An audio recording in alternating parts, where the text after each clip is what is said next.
Anda sedang mandi, air hangat, uap, pikiran melayang entah kemana.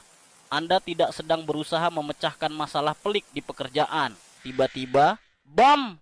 Solusi untuk masalah yang sudah seminggu membuat Anda buntu muncul begitu saja, jelas, cemerlang, sempurna. Anda bertanya pada diri sendiri, kenapa aku tidak kepikiran ini dari kemarin? Padahal, kemarin Anda duduk berjam-jam di depan laptop, memaksa otak bekerja, menatap kursor yang berkedip-kedip seolah mengejek kebuntuan Anda. Anda ikut rapat brainstorming yang katanya untuk berpikir di luar kotak, tapi hasilnya hanya ide-ide basi yang diulang-ulang. Otak Anda terasa seperti adonan semen, keras, berat, dan tidak bisa dibentuk. Fenomena ide di kamar mandi ini bukan kebetulan, ini bukan sihir, ini adalah cara kerja otak Anda yang sesungguhnya. Dan ironisnya, semua yang kita lakukan di dunia modern untuk mendorong kreativitas, rapat, tenggat waktu, tekanan, justru membunuhnya. Untuk mengerti kenapa, kita perlu menyelam ke dalam kepala Anda. Perkenalkan, Default Mode Network atau DEMEN. Anggap saja ini adalah autopilot atau mode standby otak Anda. Saat Anda fokus pada tugas spesifik seperti membalas email atau mengerjakan spreadsheet, bagian otak bernama prefrontal cortex menjadi sangat aktif. Ini adalah mode kerja. Otak Anda menyaring semua gangguan dan berkonsentrasi pada satu tujuan. Tapi apa yang terjadi saat Anda berhenti fokus? Saat Anda melamun, jalan santai atau mandi, prefrontal cortex Anda beristirahat. Dan saat itulah DMN mengambil alih. DMN tidak bekerja secara linear. Ia seperti seorang DJ yang merimik semua informasi di kepala Anda. Ia menghubungkan kenangan lama, percakapan yang Anda dengar minggu lalu, artikel yang Anda baca, dan potongan masalah yang sedang Anda hadapi. Ia mencari pola-pola yang tidak terduga.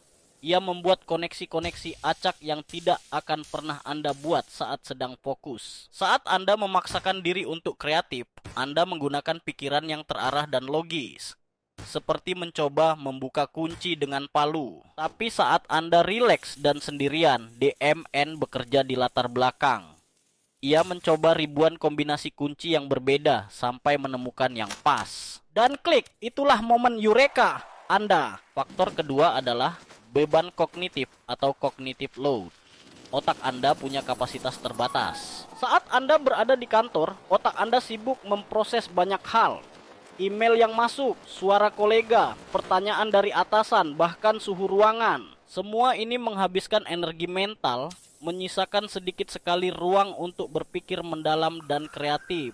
Saat Anda sendirian, di kamar mandi, saat lari pagi, atau mencuci piring, beban kognitif ini turun drastis. Tidak ada gangguan, tidak ada ekspektasi sosial, tidak ada yang perlu diimpresi. Otak Anda akhirnya punya kemewahan untuk merasa bosan. Dan kebosanan, teman, adalah taman bermain bagi kreativitas. Dunia modern membenci kebosanan. Setiap detik kosong diisi dengan scroll media sosial, podcast, atau video. Kita terus-menerus memberi otak kita junk food informasi, sehingga ia tidak pernah punya waktu untuk mencerna makanan sehat yang sudah ada. Momen sendirian adalah saatnya detox digital. Saatnya otak Anda membereskan kamarnya, menata ulang furnitur, dan menemukan harta karun yang tersembunyi. Ada juga faktor psikologis dan biologis. Aktivitas santai seperti mandi air hangat atau jalan kaki dapat melepaskan dopamin.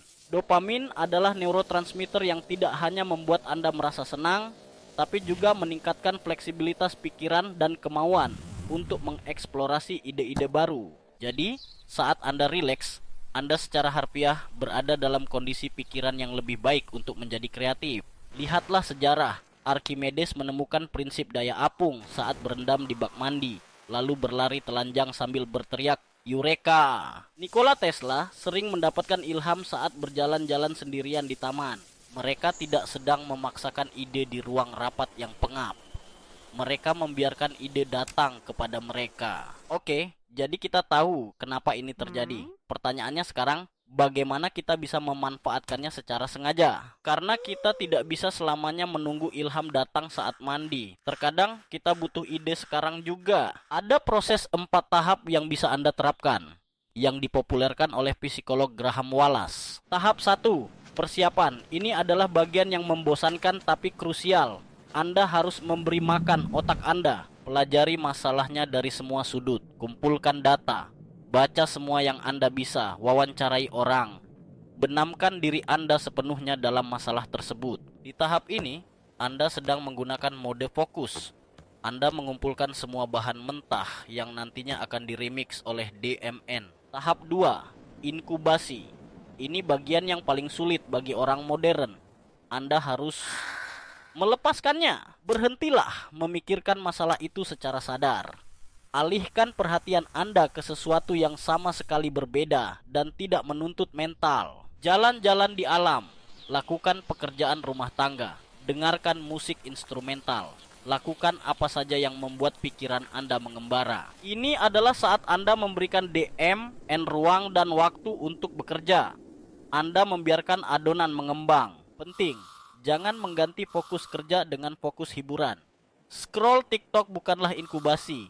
Itu hanyalah gangguan yang berbeda. Inkubasi membutuhkan aktivitas dengan beban kognitif rendah, bukan aktivitas dengan beban kognitif tinggi yang lain. Tahap 3, iluminasi. Inilah momen aha. Momen di kamar mandi, momen saat Anda hampir tertidur. Solusi muncul ke pikiran sadar Anda. Rasanya seperti datang dari luar, padahal itu adalah hasil kerja keras DMN Anda. Kunci di tahap ini adalah siap menangkapnya. Ide-ide ini sangat rapuh, mereka bisa hilang secepat datangnya. Selalu sediakan alat untuk mencatat, buku catatan di samping tempat tidur, aplikasi notes di ponsel, bahkan notepad tahan air di kamar mandi. Jangan berpikir, ide bagus, aku pasti akan mengingatnya nanti. Anda tidak akan, percayalah. Tulis segera. Tahap 4, verifikasi. Ide yang datang dalam kilatan cahaya belum tentu sempurna. Sekarang saatnya kembali ke mode fokus. Uji ide Anda. Apakah logis? Bisakah diimplementasikan? Apa kelemahannya? Kritik ide Anda sendiri dengan kejam. Ini adalah proses mengubah kilatan jenius yang mentah menjadi solusi yang benar-benar bisa digunakan. Jadi, apa pelajaran utamanya? Kreativitas bukanlah otot yang bisa Anda paksakan, melainkan sebuah tarian. Tarian antara kerja keras yang terfokus dan pelepasan yang disengaja. Antara mode eksekusi dan mode melamun. Perusahaan dan budaya kerja modern hanya menghargai bagian pertama. Mereka memuja kesibukan. Mereka mengukur produktivitas dari jam kerja, bukan dari kualitas ide. Mereka tidak mengerti bahwa waktu yang dihabiskan untuk menatap keluar jendela bukanlah kemalasan, melainkan bagian penting dari proses kreatif. Anda harus menjadi penjaga gerbang bagi pikiran Anda sendiri. Ciptakan ruang untuk kesendirian dan kebosanan dalam jadwal Anda. Jadwalkan rapat dengan diri sendiri. Pergi jalan kaki tanpa ponsel. Duduk di kafe tanpa membuka laptop. Perlakukan waktu inkubasi ini sama seriusnya dengan waktu Anda mengerjakan spreadsheet. Karena di dunia yang semakin bising dan penuh tuntutan, kemampuan untuk memutuskan koneksi dan mendengarkan pikiran Anda sendiri adalah sebuah superpower. Jadi lain kali Anda merasa buntu, jangan bekerja lebih keras. Justru berhentilah bekerja, pergilah mandi, cuci piring, atau sekadar menatap langit. Otak Anda akan berterima kasih. Dan siapa tahu, ide terbaik Anda berikutnya mungkin sedang menunggu di sana, di dalam kesunyian.